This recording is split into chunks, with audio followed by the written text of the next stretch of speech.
चलिए आज बात करते हैं एक ऐसी कहानी की जो सिर्फ एक लव स्टोरी नहीं है, बल्कि ये सम्मान और अपने वजूद को बचाने की एक लड़ाई है।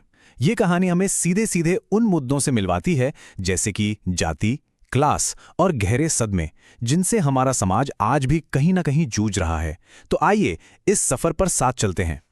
कहानी की शुरुआत ही इन चुपते हुए शब्दों से होती है। सोचिए, एक माँ अपने ही बेटे को समाज की उस अदृश्य दीवार के बारे में बता रही है जो सिर्फ उनकी जाति की वजह से उन्हें बाकी सबसे अलग करते हैं। ये एक लाइन कहानी का पूरा संघर्ष, मतलब सामाजिक बहिष्कार की जो दर्दनाक सच्चाई है, उसे हमारे सामने लाकर रख देती है। और बस यहीं पर कहानी का सबसे बड़ा सवाल हमारे सामने आके खड़ा हो जाता है कि भाई, जब समाज ने पहले से इतनी दीवारें खड़ी कर रखी हैं, तो क्या किसी का जुनून और किसी का प्यार इतना ताकतवर हो सकता है कि वो इन दीवारों को तोड़ दे? ये सवाल पूरी कहानी में हमारे साथ चलता रहेगा। तो चलिए अब मिलते हैं इस कहानी के दो मेन कैरेक्टर्स से। दोनों की आंखों में सपने तो बहुत बड़े हैं, लेकिन दोनों ही समाज के बनाए हुए अलग अलग पिंजरों में फंसे हुए हैं। उनकी लड़ाई सिर्फ अपने सपनों को पूरा करने की नहीं है, बल्कि इन पिंजरों से बाहर निकलने की भी है।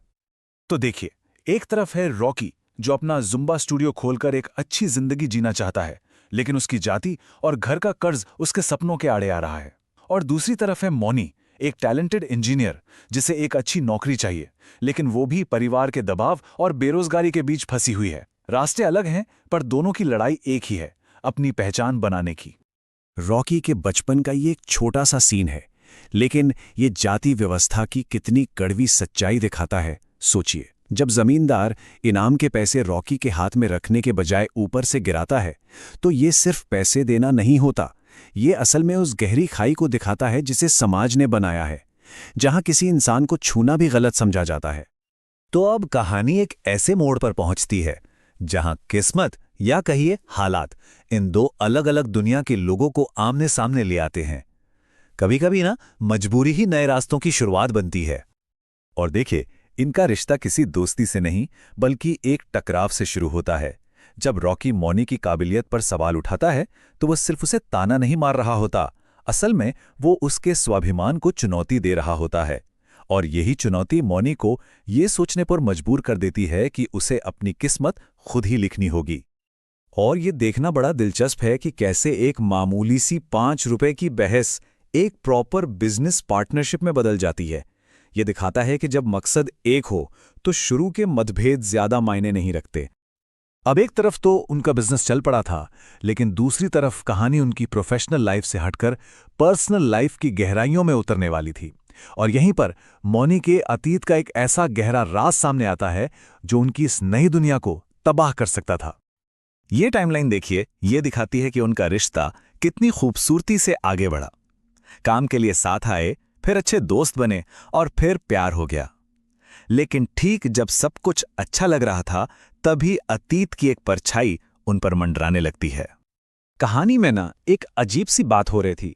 मौनी को बार बार चक्कर आते थे, वो बेहोश हो जाती थी। घर वालों को लगता था कि ये कोई मामूली कमजोरी है, लेकिन असली वजह कुछ और ही थी। और फिर सच सामने आता है, और यह सच किसी भी बीमारी से कहीं ज्यादा खौफनाक था। ये चक्कर कोई शारीरिक कमजोरी नहीं थे, बल्कि एक बहुत गहरे मानसिक सदमे का नतीजा थे। और इस सदमे की वजह कोई और नहीं, बल्कि उसका अपना चाचा नरेश था। और ये है मौनी के शब्द, उसका वो दर्द जो सालों बाद बाहर आता है। वो बताती है कि कैसे उसके चाचा ने बचपन में उसका यौन शोषण किया था।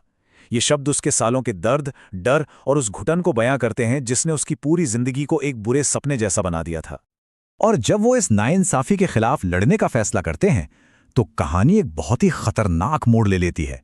अब बात सिर्फ अतीत की नहीं थी, बात थी अपने आज को बचाने की, अपनी जान बचाने की। देखिए, वो अपनी आजादी के लिए किस हद तक जाने को तैयार थे। उन्होंने एक बहुत ही खतरनाक प्लान बनाया। मौनी की झूठी आत्महत्या, एक नई पहचान, नया पासपोर्ट और देश छोड़कर चले जाना। ये सब सिर्फ इसलिए ताकि वो एक साथ एक सुरक्षित जिंदगी जी सकें। और फिर कहानी में एक ऐसा मोड़ आता है जो सब कुछ बदल देता है। जब मौनी को यह पता चलता है कि उसका चाचा अब उसकी छोटी बहन के पीछे पड़ गया है, तो वो भागने का प्लान छोड़ देती है। वो अपनी जान से ज्यादा अपनी बहन की सुरक्षा को चुनती है। ये वो पल हैं जब एक माँ का डर उसकी ममता के आगे हार जाता है। मोनी की माँ, जो हमेशा चुप रहती थी, अब अपनी खामोशी को एक दहाड़ में बदल देती हैं। ये सिर्फ एक धमकी नहीं है, ये सालों से चली आ रही चुप्पी को तोड़ने का ऐलान है। आखिर में जब टकराव अपनी हदें पार कर जाता है, जब नरेश मौनी को जान से मारने की कोशिश करता है, तब रॉकी के पास और कोई रास्ता नहीं बचता। मौनी को बचाने के लिए वो सिर्फ एक वार करता है, बस एक, और यही एक कदम सब कुछ बदल देता है। अब लड़ाई का मैदान बदल चुका था। अब ये लड़ाई हाथों से नहीं बल्कि दलीलों से लड़ी जानी थी। ये लड़ाई सड़क से उठकर अदालत के कमरे तक पहुंच गई थी। तो अदालत में दो अलग अलग नजरिए थे। कानून की नज़र में ये एक मर्डर था, लेकिन बचाव पक्ष का कहना था कि ये मर्डर नहीं बल्कि सेल्फ डिफेंस था। सालों के शोषण और एक नाकाम सिस्टम के खिलाफ उठाया गया आखिरी कदम था। और आखिर में कोर्ट एक ऐसा फैसला सुनाता है जो बहुत कुछ कहता है। जस्टिफाइबल होमिसाइड, मतलब न्यायोचित मानववध। अदालत ने यह माना कि रॉकी ने जो किया वो कानून की नज़र में हत्या नहीं थी, बल्कि किसी की जान बचाने के लिए उठाया गया एक जरूरी और सही कदम था। और हम इस कहानी को इसी एक सवाल पर आकर छोड़ते हैं। ये कहानी हमें सोचने पर मजबूर करती है कि जब कानून किसी की रक्षा करने में नाकाम हो जाए, तो फिर इंसाफ का असली मतलब क्या रह जाता है? न्याय आखिर है क्या, और उसे पाने के लिए क्या कीमत चुकानी पड़ती है?